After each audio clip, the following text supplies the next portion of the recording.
Mama Araria by Afro Celt Sound System. This is Democracy Now!, democracynow.org, The War and Peace Report. I'm Amy Goodman. Tomorrow marks the 50th anniversary of Congolese independence from colonial Belgian rule.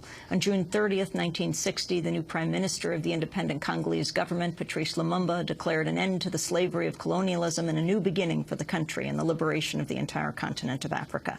But today, Jubilee independence celebrations in the Democratic Republic of Congo are marred by ongoing violence and increasing political repression, in particular the recent murder of Congo's leading human rights activist, Floribert Chebeya. He was found dead in his car earlier this month, a day after being called to meet the national police chief. The Joseph Kabila government has announced several investigations and suspended the police chief, but no charges have been filed, and the cause of Chebeya's death remains unknown. Meanwhile, repression is on the rise in neighboring Rwanda as well, ahead of the scheduled elections this August, which incumbent President Paul Kagame is widely expected to win. 2 opposition leaders have been arrested. Dozens of opposition party members have been detained. Last week, a critical journalist was murdered, a case in which Rwandan authorities deny any involvement.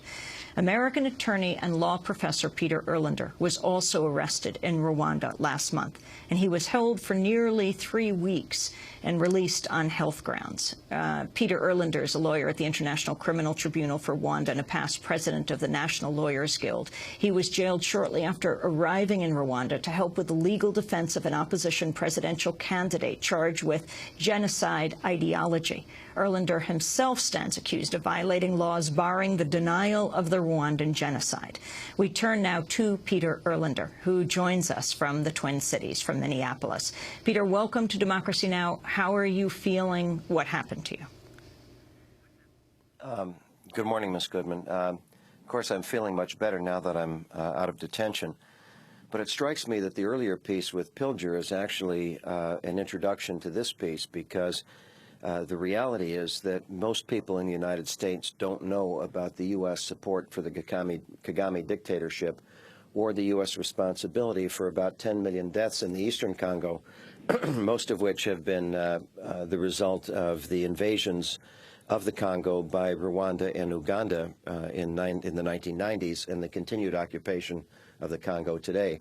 There's been a massive disservice done to the American people regarding the truth of their government's involvement in Central Africa. And unfortunately, until we're able to find the documents in the UN files that tell the other story, the entire world has been misled with respect to what happened in Rwanda in 1994. Why were you arrested?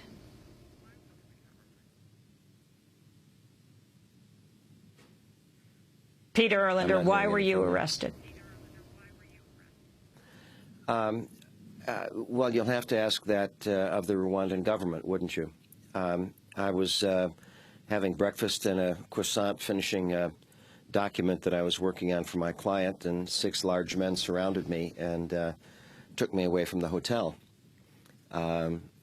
That's as to why that happened, I suspect that only the Rwandan leaders know. They claim that you tried to commit suicide. Is that true? Well, it seems to me that there are so many more important issues to talk about, like the 10 million people that have been killed in the Congo. The state of my health and getting through that issue, it seemed, or that circumstance, seems to me to be not the most important question to talk about. And because it was necessary for me to go public in court with all of the various L's that I have as a guy who's getting older, I think I've made a complete record of all that up until now, and I'm not talking about that in the media. I'd rather talk about the conditions of the U.S. support for the military dictatorships in Central Africa, which I think is the much larger question. Why don't you talk about who you were representing there, and what is the situation in Rwanda today as it relates to Congo as well? Okay, thanks a lot. Yeah, I went there to represent Madame Victoire Ingabire, who had left Rwanda before 1994 to study in Europe. She returned at the beginning of this year with the idea of running for the presidency against the current president, Paul Kagame. Within a few hours after she arrived in Kigali, she went to the memorial for the Tutsis who were killed in the genocide, and she raised the question as to why it was that there were only Tutsis that were memorialized, when even the government says that moderate Hutus and Tutsis were the victims. And based on her questioning of the Tutsi being the only victims, she herself was charged with genocide ideology. When I arrived in Rwanda, she had been charged, and I went there to consult with her to see if there was anything I could do. And 5 days later, I was arrested myself, based on, we later found out, my writings written in the United States that were published on the web in English, which is both a medium that most Rwandans don't have access to and a language that they don't understand. It would have to be translated into Kinyarwanda in order for the ordinary Kinyarwandan, the only ordinary Rwandan, to know what my articles were about at all.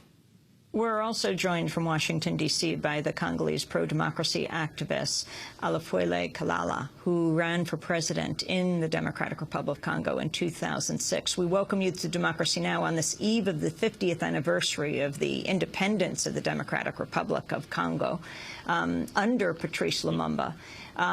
Your thoughts today about where your country is? That's thank you. It's a very difficult question. I think that the country is nowhere. It's completely destroyed. In fact, it's a nightmare for most Congolese, and they don't know what 50 years of independence, formal independence, I should say, mean.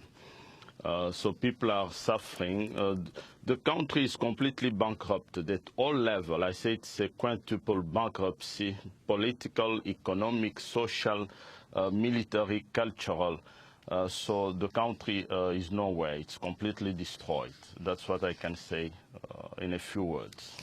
Can you talk about the death of the human rights activist Floribert Chebeya? Yeah, as I said it in my, just to summarize how I view it, it's that this is a horrible murder that reveals the nature of a regime. It was shocking, but I was not surprised, because a couple of months ago I spoke with someone close to the Congolese government who told me, making a comparison between